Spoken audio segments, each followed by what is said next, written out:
మామ ఈ వీడియోలో వచ్చేసి మనం పుష్ప 2 బాహుబలి రికార్డ్స్ని బ్రేక్ చేస్తుందని చెప్పి చాలామంది అంటున్నారు కదా. నిజంగానే బ్రేక్ చేస్తుందా?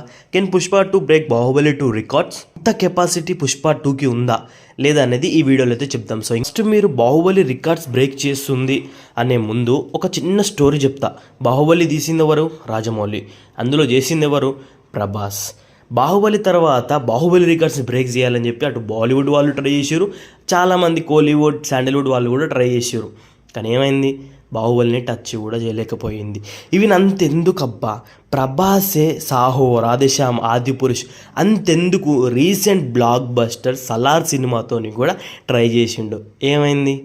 అసలు బాహుబలి రికార్డ్స్ని టచ్ కూడా చేయలేదు. అది తీసిన ప్రభాస్కే. అండ్ నెక్స్ట్ వచ్చేసి మన రాజమౌళి గారు అయితే ఏకంగా బాహుబలి 2 రికార్డ్స్ని ఈసారి బ్రేక్ చేయాలని చెప్పి అండ్ చాలామంది ఫ్యాన్స్ కూడా హోప్స్ పెట్టుకున్నారు. బాహుబలి రికార్డ్స్ని బ్రేక్ చేస్తుంది రాజమౌళి గారి సినిమా అని చెప్పి. ఏమొచ్చింది?